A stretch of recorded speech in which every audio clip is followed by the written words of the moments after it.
ಬೇಸಿಗೆಗಾಲ ಬಂತು ಅಂದರೆ ಬೇಸಿಗೆಯಿಂದ ಬರುವಂಥ ಹೀಟ್ ಜೊತೆಗೆ ಇನ್ನೊಂದು ಡಿಶ್ ಕೂಡ ನಮ್ಗೆ ತುಂಬ ನೆನಪಾಗುತ್ತೆ. ಯಾವುದಪ್ಪ ಅಂತ ಅಂದ್ಕೊಂಡ್ರಾ, ಅದೇ ಮಾವಿನ ಹಣ್ಣು. ಇವಾಗಂತೂ ಎಲ್ಲ ಅಂಗಡಿ ಹಾಗೂ ಸೂಪರ್ ಮಾರ್ಕೆಟ್ಗಳೇ ರಾರಾಜಿಸ್ತಾ ಇದೆ.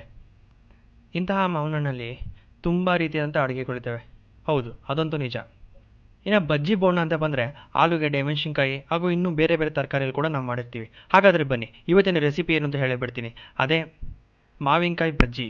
ಹೌದು ಕಣ್ರಿ, ಮಾವಿನಕಾಯಿ ಬಜ್ಜಿನೇ.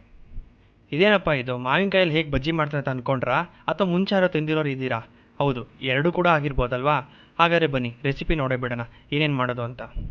ಬೇಕಾಗಿರುವಂಥ ಸಾಮಗ್ರಿಗಳು: 2 ಮಾವಿನಕಾಯಿ, 1 ಬಟ್ಲಷ್ಟು ಕಡಲೆ ಹಿಟ್ಟು, 1 ಟೀ ಸ್ಪೂನಷ್ಟು ಖಾರದ ಪುಡಿ, ರುಚಿಗೆ ತಕ್ಕಷ್ಟು ಉಪ್ಪು, 1 ಅಥವಾ 1.5 ಸ್ಪೂನಷ್ಟು ಶುಂಠಿ ಬೆಳ್ಳುಳ್ಳಿ ಪೇಸ್ಟು, 1 ಚಿಟಿಕೆಯಷ್ಟು ಅರಿಶಿನ, ಸ್ವಲ್ಪ ಅಂದರೆ ಒಂದು ಅರ್ಧ ಸ್ಪೂನಷ್ಟು ಸೋಡಾ. ಈಗ ಮೊದಲನೇದಾಗಿ ಒಂದು ಬೌಲನ್ನು ತಗೊಂಡು ಅದಕ್ಕೆ ಸ್ವಲ್ಪ ನೀರನ್ನು ಹಾಕ್ಕೊಳ್ಳೋಣ. ಏನಕ್ಕೆ ಅಂದರೆ ಹಿಟ್ಟನ್ನು ಕಲಿಸ್ಕೊಳೋದಕ್ಕೆ. ಈಗ ಆ ನೀರಿಗೆ ರುಚಿಗೆ ತಕ್ಕಷ್ಟು ಉಪ್ಪನ್ನು ಹಾಕ್ಕೊಳ್ಳೋಣ. ಈಗ ಶುಂಠಿ ಬೆಳ್ಳುಳ್ಳಿ ಪೇಸ್ಟು, ಖಾರದ ಪುಡಿ, ಅರಿಶಿಣ, ಸೋಡಾ ಹಾಗೂ ಈಗ ಕಡಲೆ ಹಿಟ್ಟು. ಈಗ ನೀಟಾಗಿ ಇದನ್ನು ಮಿಕ್ಸ್ ಮಾಡ್ಕೊಳ್ಳೋಣ. ಮಿಕ್ಸ್ ಮಾಡ್ಕೊಂಡಾಗಲಿ ರೆಡಿ ಆಗಿದೆ. ಈಗ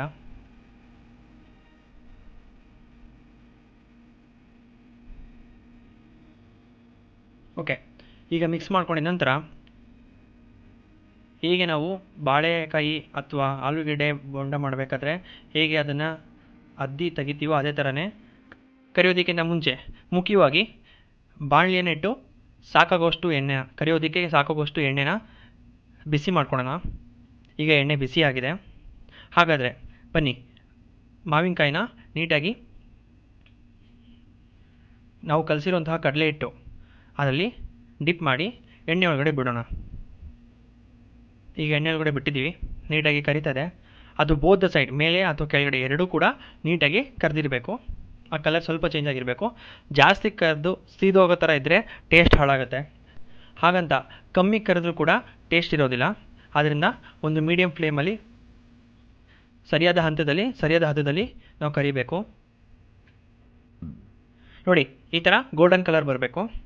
ಈಗ ಗೋಲ್ಡನ್ ಕಲರ್ ಬಂದಿದ ನಂತರ ಸರ್ವ್ ಮಾಡೋದಕ್ಕೆ ರೆಡಿ.